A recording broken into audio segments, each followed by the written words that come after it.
Well, good morning. Today I have the privilege of representing the faculty, staff, the students, and the alumni who make up the Cornerstone College at The Ohio State University, the College of Food, Agricultural, and Environmental Sciences. Poised to celebrate our sesquicentennial, we are one college with 3 campuses, Columbus, Worcester, and statewide, with our faculty and staff split evenly among those 3. And we have 3 missions: research, teaching, extension, all dedicated to one essential purpose: we sustain life. Welcome. Welcome to our faculty, our staff, our students, our alumni, our donors, our partners. I'd especially like to thank Senator Bob Hackett and ODA Director Dorothy Polanda for joining us today. We appreciate your support.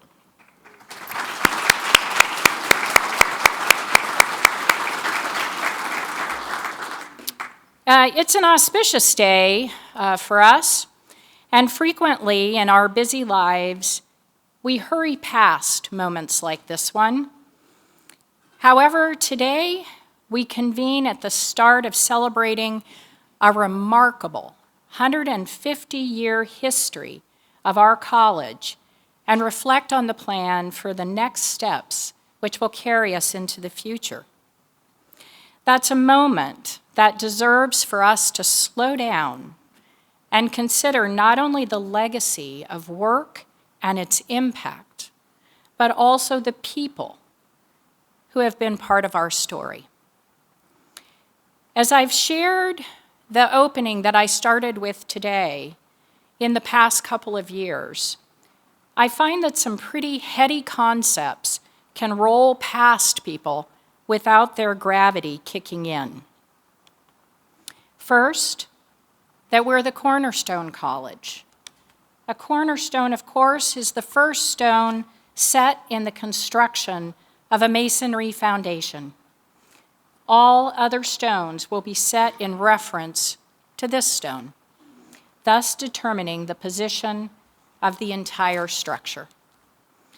We belong to the college which originally gave our institution part of its name and has been a critical force in shaping our comprehensive university. But just as our university has changed and evolved in the past 150 years, so have we. From a college focused primarily on production methods to one with an incredible breadth, ranging from production through metabolomics, carbon sequestration, ecosystem sustainability, international trade, and biopolymer exploration. The reach of our scientists surely far exceeds what our founders could have imagined 150 years ago. And ponder that one for a minute. 150 years. Our work has evolved over a century and a half, with students being educated to become thought leaders and an incredible number of innovations, discoveries, contributions.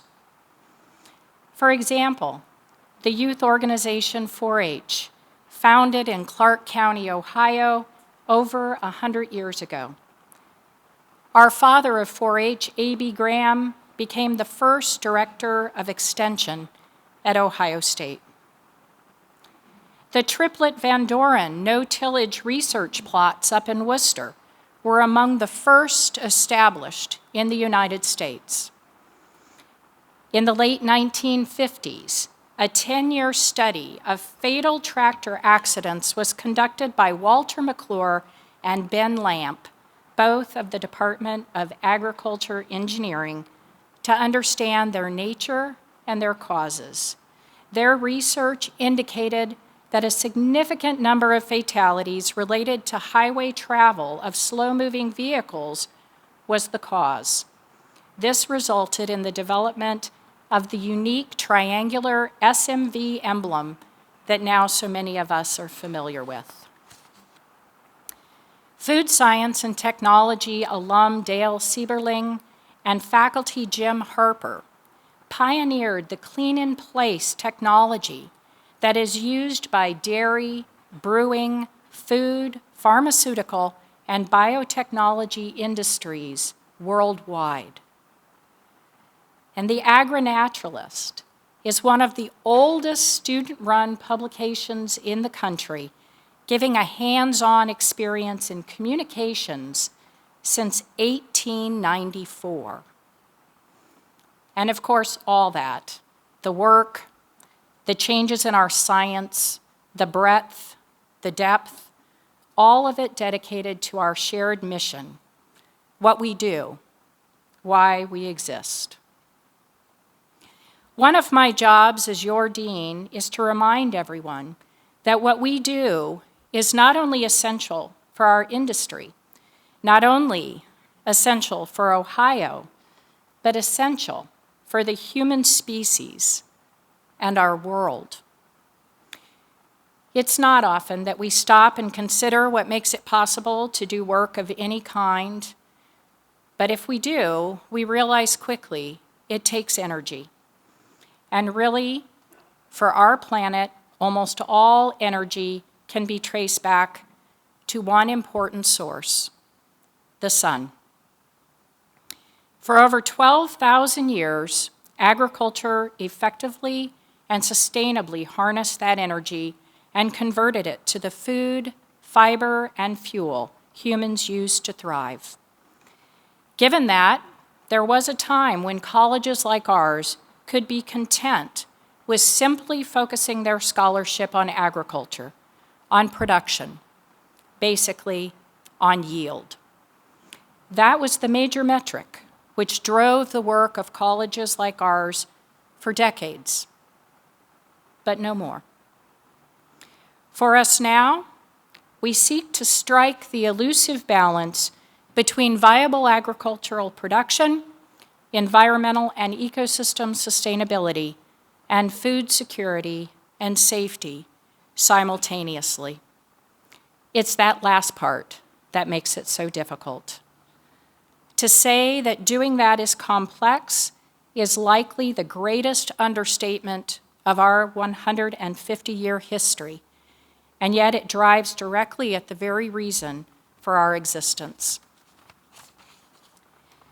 This past spring, Ratan Lal traveled with President Drake and received the prestigious Japan Prize from the Japanese Emperor.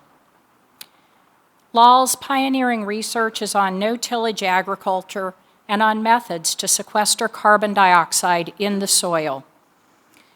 The Prize Foundation said Lal has shown ways to manage change while improving environmental quality and addressing the critical issue of feeding the Earth's population.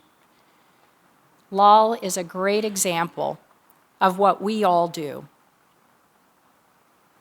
The impact of our land-grant universities over the past 150 years has been profound, not only successfully addressing the challenges of our young nation in being able to feed itself, but growing into a wide spectrum of worldwide impact and technological advancements. Many of those changes began with agriculture, but led a revolution in our nation's technology transfer and our economic and scientific successes. Earlier this morning, I had the honor of awarding our inaugural distinguished professors of food, agricultural, and environmental sciences. Our college will continue awarding this honorific title on a competitive basis to full professors who have excelled in teaching, research, or outreach and engagement, and whose work has demonstrated significant impact. The professors who were honored this morning include Alina Irwin, professor in the Department of Agricultural, Environmental, and Development Economics, and the faculty director of the Sustainability Institute at Ohio State. Erwin is widely recognized as one of the leading environmental and regional economists in the world. Sally Miller, a professor in the Department of Plant Pathology with research, extension, and teaching responsibilities in vegetable pathology. Miller is globally recognized as a leader in the development and testing of plant disease diagnostic methods.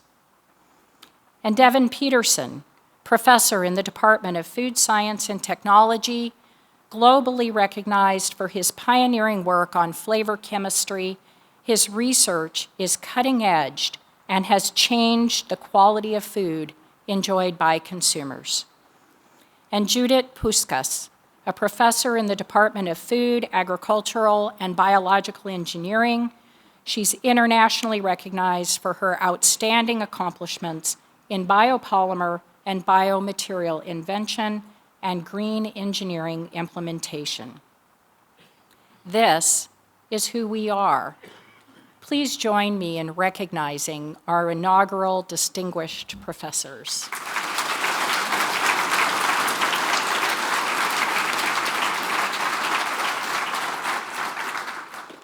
The people in our college are drivers of discovery, with over $44 million of research projects underway, and we're getting increasingly better at translating our research so it can be used in ways that change practices, change the bottom line, change the world. For example, we have about 140 researchers working on some aspect of water quality, from advancing the science, such as the work of Robin Wilson and Brent Songen, co-authors of a report that looked at how climate change is affecting the Great Lakes, to the application of innovation, such as our digital ag team, made up of faculty, staff, and students from across the college, developing new technologies to allow farmers to map variations in soil properties to guide nutrient applications. This same team, through collaboration and extension, created eFields, a summary of on-farm field trials to benefit farmers, scientists, and policymakers. Essentially, we advance knowledge. Our Farm Science Review has been gathering the industry for 57 years, drawing an annual attendance of more than 100,000. The vast exhibit area provides a marketplace for agricultural operations to find ways to improve efficiency, profitability, and environmental sustainability. Along with 13 other founding members, our faculty in the Food, Agricultural, and Biological Engineering Department created the Agricultural Data Coalition to facilitate the sharing of research data between academic institutions and to address farmers' data privacy and security concerns. Led by Casey Hoy, the faculty teams that are part of our InFact Discovery theme are exploring what innovative approaches to diversifying agricultural production systems can improve farm viability, environmental quality, and the availability of balanced diets for all consumers. And Laura Dieter won a 2019 Educator of the Year Award sponsored by the software company Instructure. She wanted to find a way to use technology, specifically her students' iPads, to turn teaching what can be a pretty laborious course into something that's fun. Laura used Canvas to turn her plant identification course into a game about plants and zombies. Our work not only advances science, it advances solutions. Cherry Kubota has been instrumental in educating others on the benefits of controlled environment food production. With controlled environment, food can potentially be more nutritious and flavorful. Traditionally, produce has been bred with an emphasis on longer shelf life, but if food is grown closer to where it is served, the breeding becomes focused more on flavor and nutrition. Faculty in our Food Animal Health Research Program, led by Linda Saiv, distinguished university professor, leveraged a National Institutes of Health grant for over $2 million, focusing on development of low-cost strategies such as supplemental vitamin A to enhance immunity, critical in swine and humans. And inside cool, water-filled fish tanks in our South Centers in Piketon, Hanping Wang succeeded in raising faster-growing fish. On average, the resulting offspring reach market size 6 months faster, resulting in significant savings in fish food and in time waiting to sell them.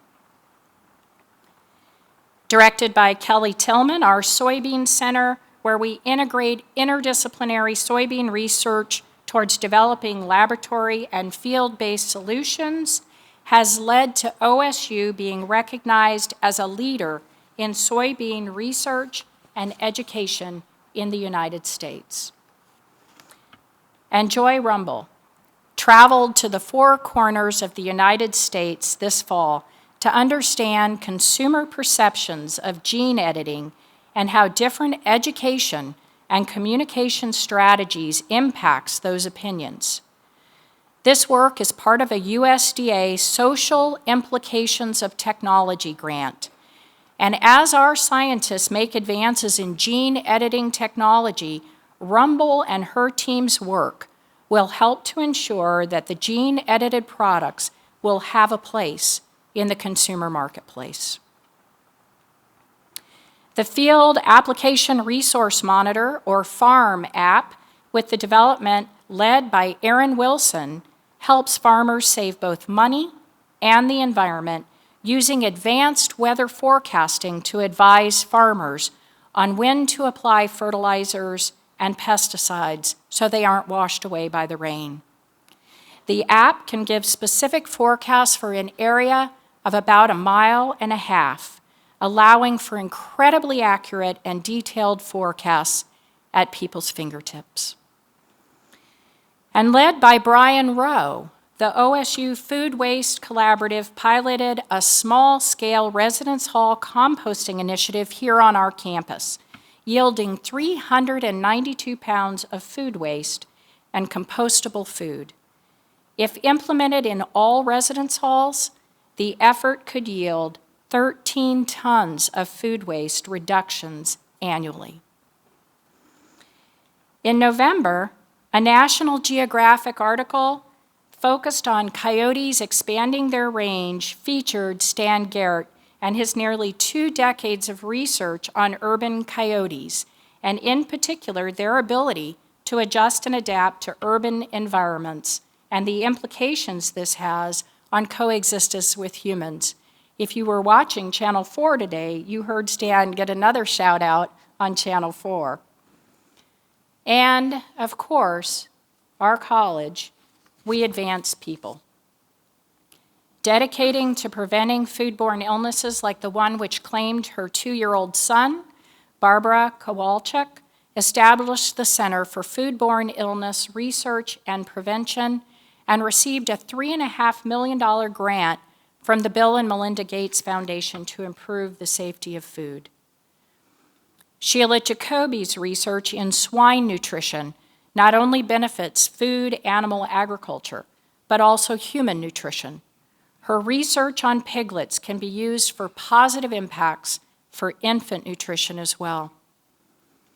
And Nicole Sentoff studies how energy conservation strategies impact different populations. For example, her study found that there are 2 vulnerable populations: people with disabilities who may be using life-saving equipment, and elderly people more sensitive to temperature changes who see the largest increases in their bills on time-of-use rates. Her work is important to future conservation strategies. And early last summer, as the challenges kept increasing, we began a rural and farm stress task force involving teams of faculty and staff across several departments, including OSU Extension, and engaged around the challenging conditions facing farmers. Our Lean on Your Land grant message says it well. We want Ohioans to know our university can be depended upon to help, to educate, and to be a trusted source of information. Our college, of course, prepares our future workforce, our future leaders, and there's no denying our college's success. This year, 3,054 students and 507 graduate students. Our students are prepared to take on their roles as future scientists and leaders. Sarah Steinbrenner, who graduated in May, continues to work on Yippee, a brand of allergen-friendly chickpea butter spreads that she developed while still a student majoring in food science and technology. Our college has 30 ambassadors, some here today, selected through an application and interview process to give prospective families tours of our college campuses, answer questions, and relate to visiting students. They serve as our liaisons to the Ohio State student body and help increase awareness around our college. As a sustainability intern with Ohio State Zero Waste Team, environmental science major Melina Mallory spent most of every football game this season helping divert the tons of waste generated at the Ohio Stadium away from landfills and into composting or recycling. And Colson McCoy, a second-year agribusiness and applied economics major, is now leading an organization of 700,000 plus members after being selected as the national FFA president.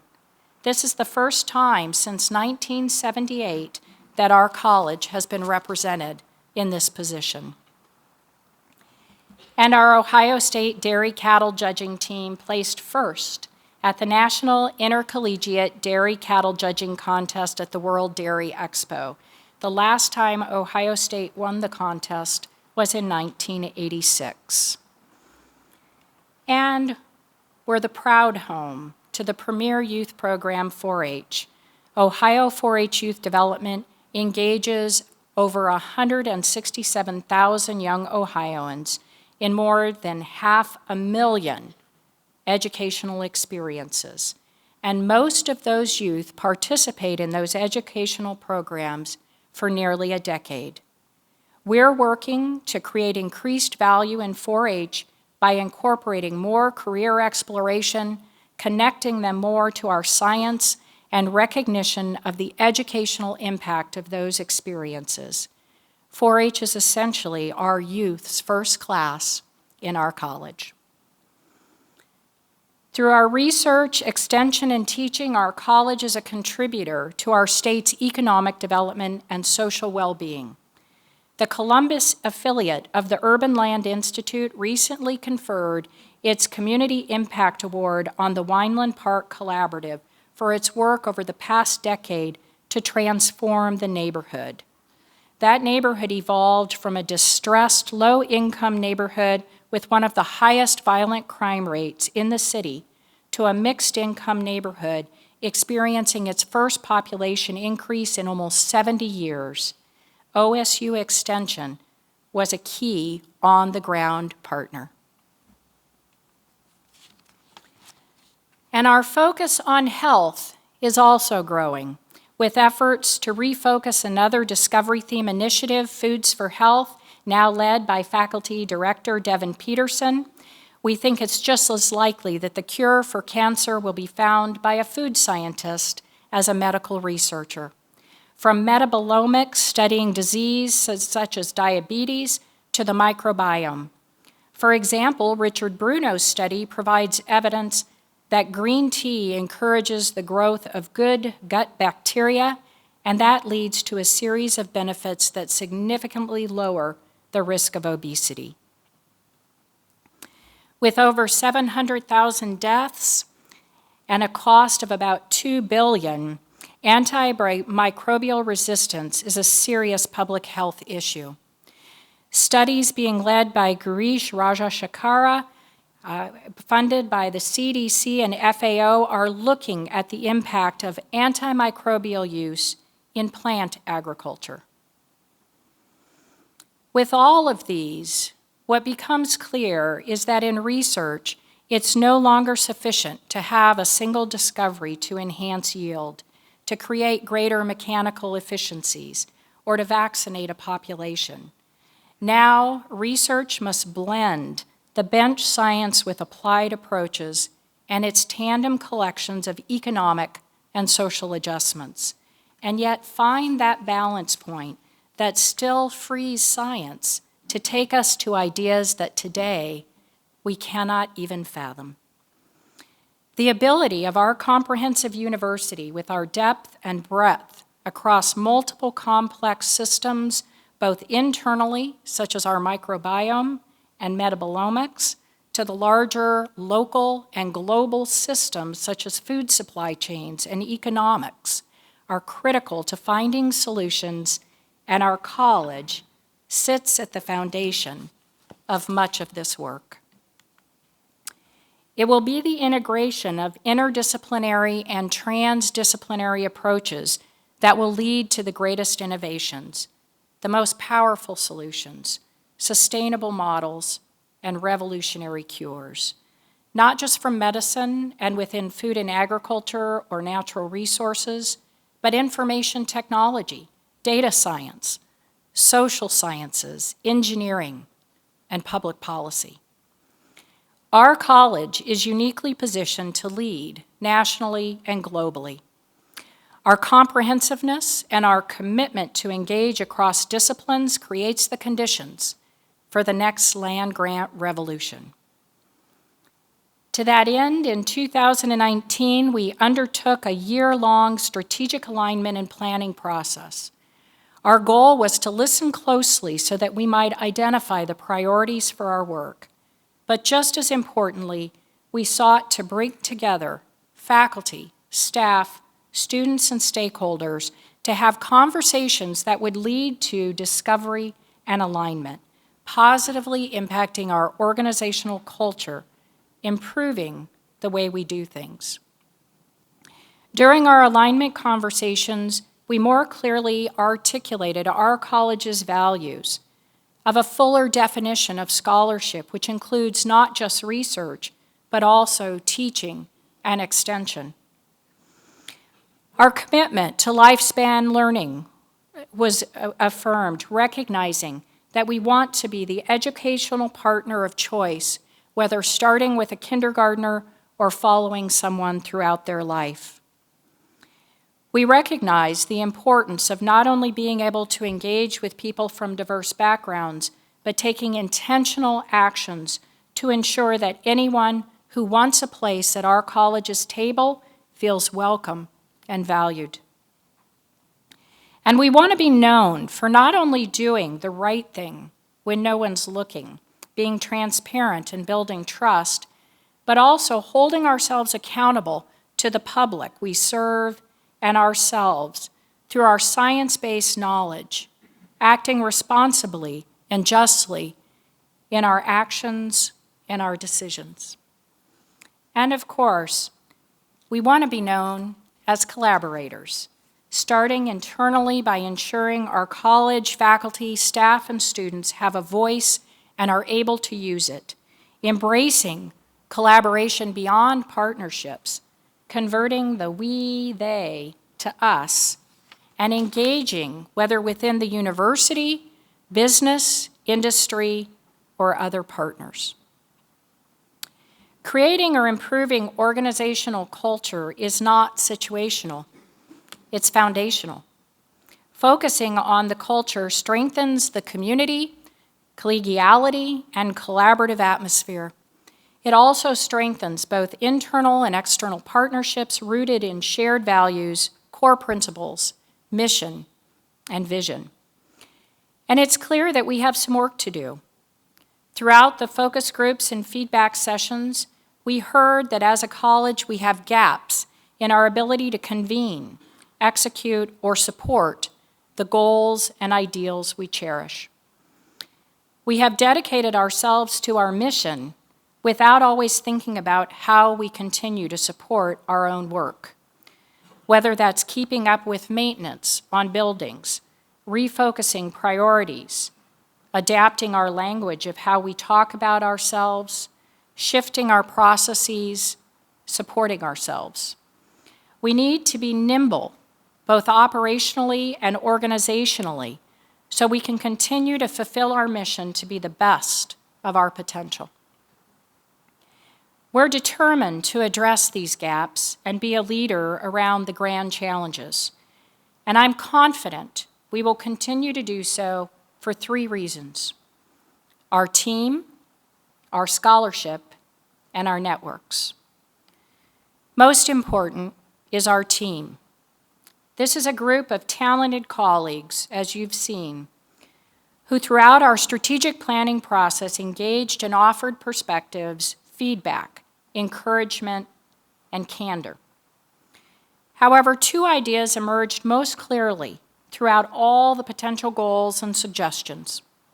First, we recognize that we must change, and we want to be part of something compelling and big. Our college matters because our scholarship helps bring progress and possibility, not just to our students and our state, but to people throughout the world.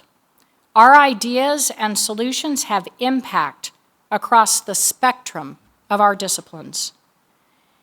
It's true that there are others who have the team and have scholarship, but few also operate with the depth and strength of our interdisciplinary and geographic networks. We've built a local presence, a strong brand, and deep relationships, not just in Ohio's 88 counties, but nationally and internationally. We are proud to serve as true partners, offering resources and experience and bringing other partners along with us. These networks will continue to be our competitive advantage.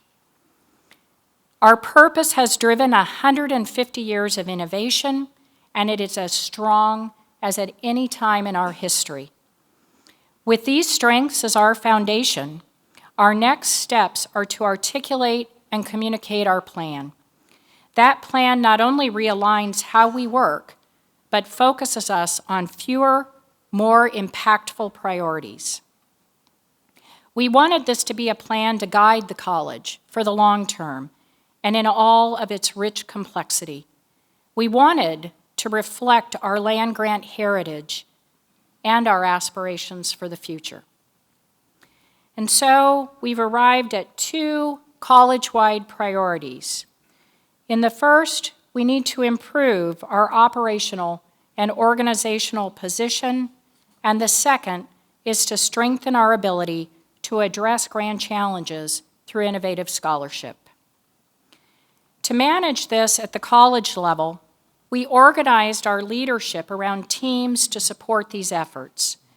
And right now, I'd like to ask our college leadership team, whether they are here in the room with me or up in the Schisler Center at Worcester, to please stand and be recognized for their dedication and leadership.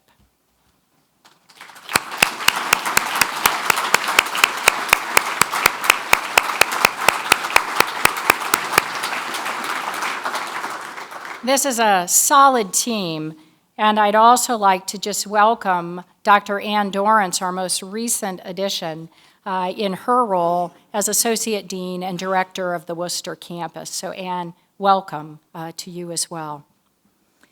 As one example of these efforts, our college is making a significant long-term commitment to the future and to Ohio's future by investing more than $100 million in our infrastructure.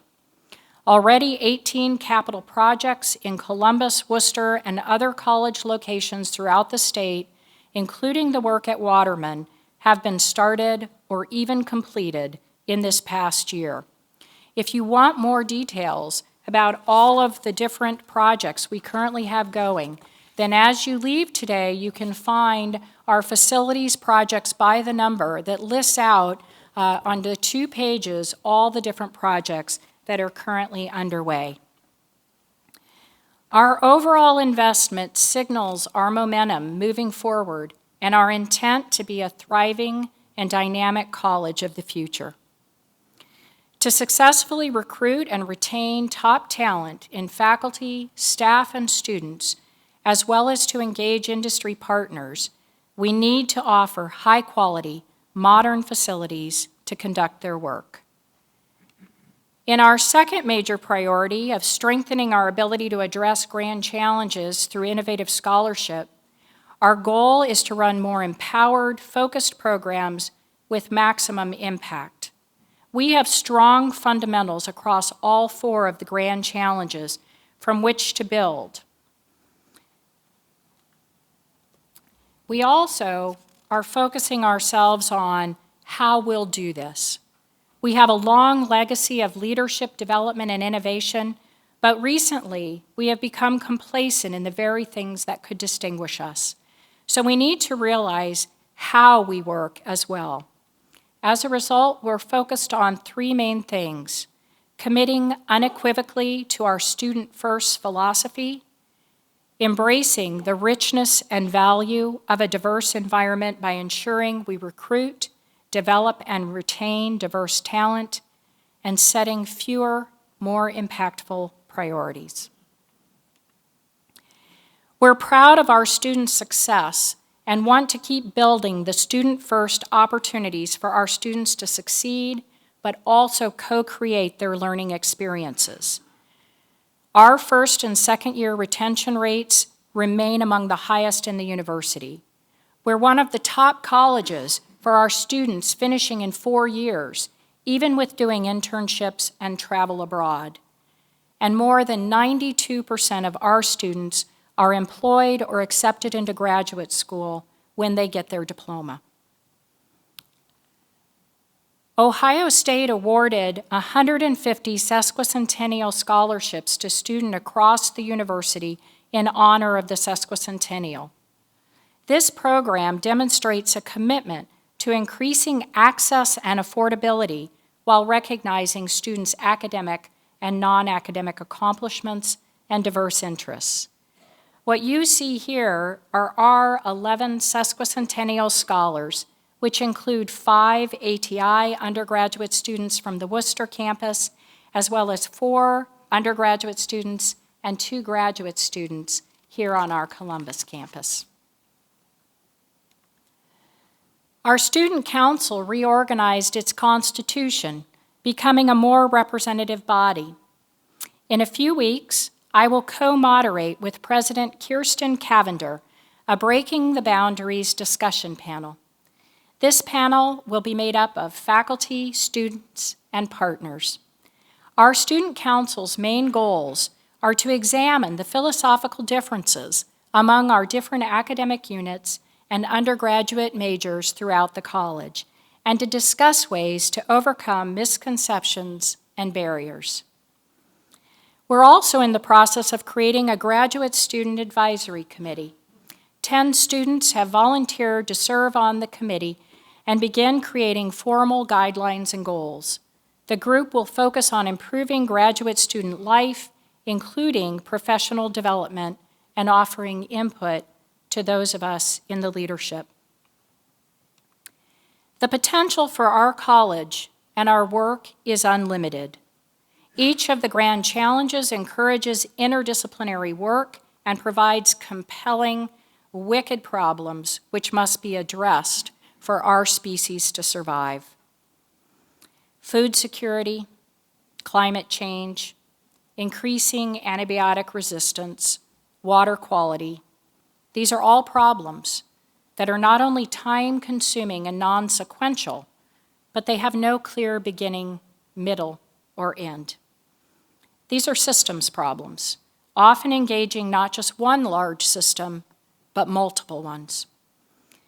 And they are human problems, involving people with different opinions, values, interests, and conceptions of how the problem should be defined and solved. There are no obvious or easy solutions, and technical solutions alone are insufficient.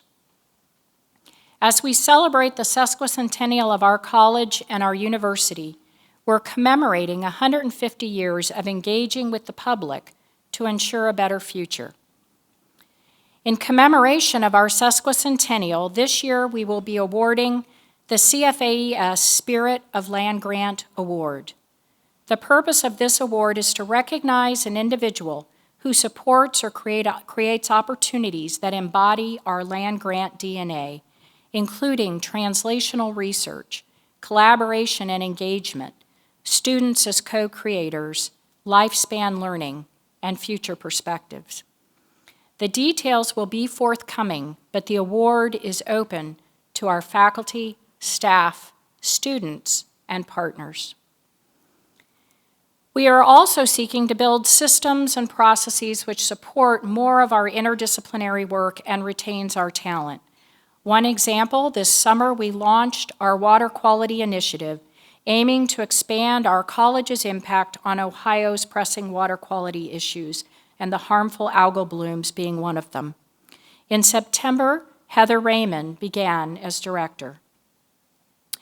We also know that it will take tools, technology, and ability to keep experimenting.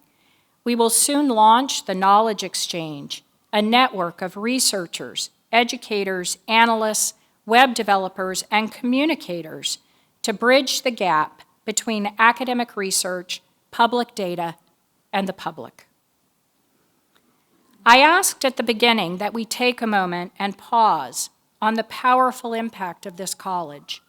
For me, as I do that, my mind always goes to you, the people who have made it all happen. Can you imagine how difficult this work was when it first got started 150 years ago? When those early faculty and staff first started thinking about what the work of this college would be. In those days, I imagine things were a little bit harder to get around, no cell phones, a little bit harder to communicate. But even with that, the truth is they were on the cusp of greatness. What strikes me is how small groups of people came together to accomplish something really big, with legacy and impact. It wasn't just shared self-interest, it rose above and embraced the ideals of sharing with and helping other people. It wasn't just to create a pipeline for technology transfer, but a mutual positive view of others in society, and a particular identification with the ordinary, the humble, the least privileged, and ways that science and education could advance us all. This work, focused on grand challenges, is at our college's very heart and soul. To do it, we need our faculty, our staff, and our students fully engaged. We need partners to work with us. We need volunteers and donors willing to join us. And we need to work every day to create a community, not without conflict, because we're dealing with such complex issues, but where we can manage it, support opposing viewpoints, where we truly believe that the whole is greater than the sum of its parts.